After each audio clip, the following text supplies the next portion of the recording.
Hello दोस्तों, कैसे हो? आई थिंक सब बढ़िया और पिटपाट हो गया। तो चलो आज सुनते हैं हिंदी कहानी। और बढ़िया लगे तो लाइक शेयर और सब्सक्राइब जरूर कर देना। तो चलो आओ सुन दो कहानी। बात उस समय की है जब राजा कृष्णदेव राय और तेनालीराम आपस में कुछ बातें कर रहे थे। बात करते करते उनके बीच किसी बात पर एक दूसरे की राय नहीं बन पा रही थी और उनके बीच उस बात को लेकर विवाद हो गया। विवाद बढ़ने पर तेनालीराम रूठ कर चले गए। दिन बीतते गए। एक एक करके 8-10 दिन बीत गए। तब राजा कृष्णदेव राय तेनालीराम को देखे बिना बेचैन हो गए। उसके बाद राजा ने शीघ्र ही अपने सेवकों को तेनालीराम को ढूंढने का आदेश दिया। सेवकों ने आसपास का पूरा क्षेत्र छान लिया पर तेनालीराम का कहीं अता पता नहीं चला। अचानक ही राजा को एक उपाय सूझी। राजा ने सभी गांवों में मुनादी करा दी कि राजा अपने राजकीय कुएं का विवाह रचाने जा रहे हैं। इसलिए सभी गांव के मुखिया अपने अपने गांव के कुएं को लेकर राजधानी पहुंच जाएं। जो मुखिया इस आज्ञा का पालन नहीं करेगा उसे जुर्माने में 1000 स्वर्ण मुद्राएं देनी होंगी। मुनादी सुनकर सभी गांव के मुखिया परेशान और चिंतित हो गए। वह सोच रहे थे कि कुएं भी कहीं लाए ले जाए जा सकते हैं। तेनालीराम जिस गांव में रूप बदल कर रह रहे थे वहां भी वह मुनादी सुनाई दी। गांव का मुखिया इस तरह का अनोखा मुनादी सुनकर परेशान था। तेनालीराम को बात समझते देर नहीं लगी कि उन्हें ढूंढने के लिए महाराज ने यह चाल चली है। तेनालीराम ने मुखिया को बुलाकर कहा, मुखिया जी आप चिंता नहीं कीजिए। आपने मुझे इस गांव में रहने के लिए आश्रय दिया है, इसलिए आपके इस उपकार का बदला मैं अवश्य ही चुकाऊंगा। अब मैं आपको एक उपाय बताता हूँ। आप आसपास के मुखियाओं को इकट्ठा करके राजधानी की ओर प्रस्थान करें। तेनालीराम द्वारा दिए गए सलाह के बाद सभी मुखिया राजधानी की ओर अग्रसर हो गए। तेनालीराम भी उनके साथ ही थे। राजधानी के बाहर पहुंचकर वे सभी एक जगह पर जाकर रुक गए। तेनालीराम ने मुखिया को संदेश देकर राज दरबार में भेजा।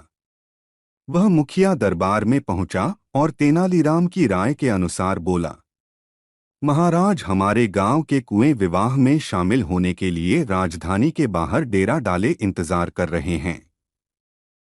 आप कृपया करके राजकीय कुएं को उनकी आवभगत के लिए भेजें, ताकि हमारे गांव के कुएं सम्मान के साथ दरबार के सामने उपस्थित हो सके। राजा को उनकी बात समझते देर नहीं लगी कि यह सब तेनालीराम की ही तरकीब है। राजा ने पूछा, सच सच बताओ कि तुम्हें यह अक्ल किसने दी है? उस मुखिया ने बोला, महाराज कुछ दिन पहले हमारे गांव में एक परदेसी आकर आश्रय लिया था। उसी ने हम लोगों को यह उपाय बताई थी। सारी बात सुनकर राजा समझ गए कि वह परदेसी तेनालीराम ही हैं। राजा स्वयं रथ पर बैठकर राजधानी से बाहर आए और सम्मान के साथ तेनालीराम को दरबार में वापस ले आए। राजा ने गांव वालों को भी पुरस्कार देकर विदा किया। कहानी कैसे लगी दोस्तों? अच्छी लगी तो सब्सक्राइब जरूर कर ले और आगे एक रोचक और मजेदार कहानी सुने और मजे ले। तो चलिए सुनते हैं दोस्तों कहानी। विजयनगर राज्य के महाराजा कृष्णदेव राय को बहुमूल्य रत्नों से जड़ित आभूषण पहनना पसंद था।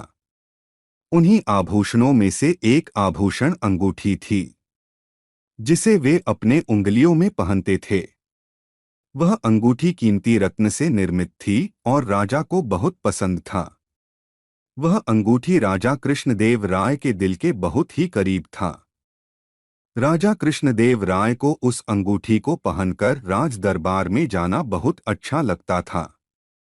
राजा को दरबार में उस अंगूठी की सुंदरता और गुणों की बखान करना बहुत अच्छा लगता था।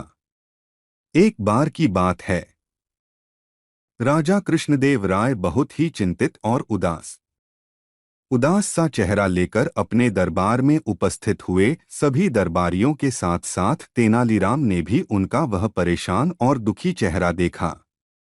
तेनालीराम ने राजा से उनके दुख का कारण यह सोचकर पूछा कि शायद वह राजा की चिंता को दूर कर सके। तेनालीराम के पूछने पर राजा ने बताया कि उनका बेहद प्रिय अंगूठी चोरी हो गई है।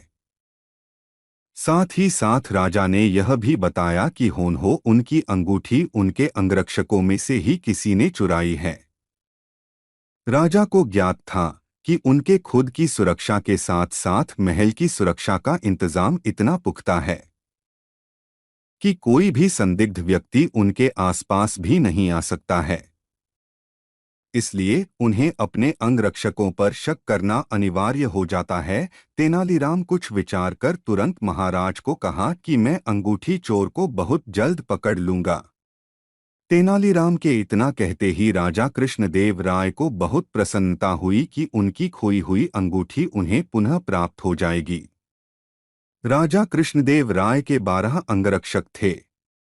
उन्होंने सभी को दरबार में उपस्थित होने की आज्ञा दी। आज्ञा मिलते ही वे सभी 12 अंगरक्षक दरबार में उपस्थित हो गए।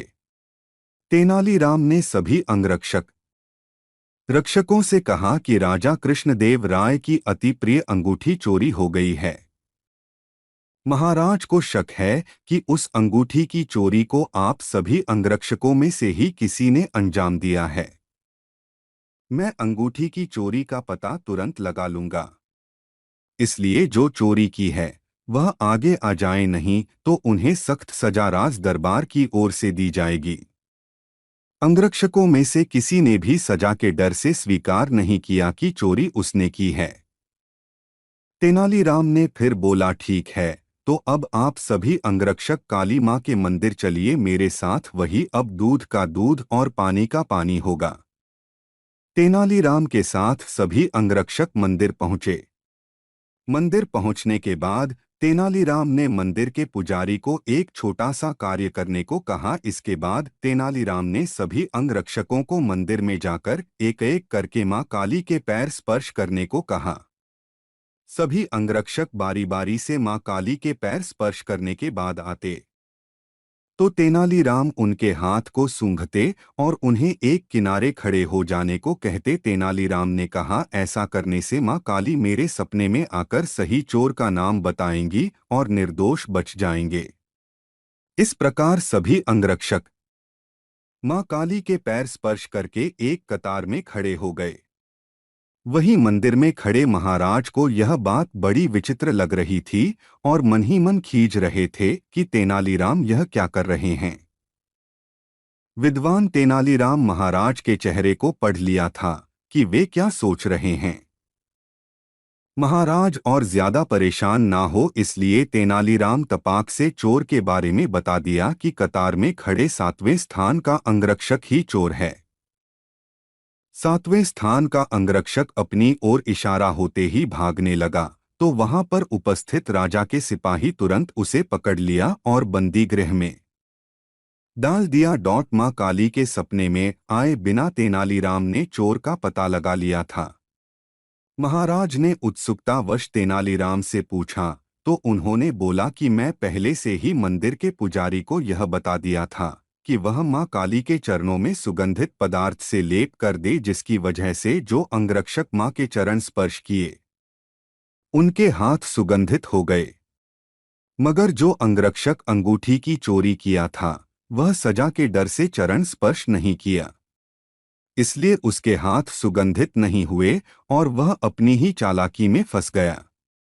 इससे साबित हो गया कि चोर वही अंगरक्षक है जिसका हाथ सुगंधित नहीं हुआ।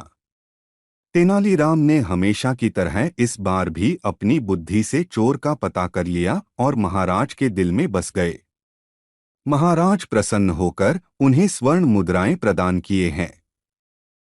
कहनी कैसे लगी दोस्तों? हम आपके लिए ऐसे ही बढ़िया बढ़िया कहानियां लाते रहेंगे। आप जल्दी से हमारे चैनल को सब्सक्राइब कर ले ताकि हमें आपके लिए कहानी लाने के लिए प्रेरणा मिल सके। आपका धन्यवाद। आपका दिन शुभ हो।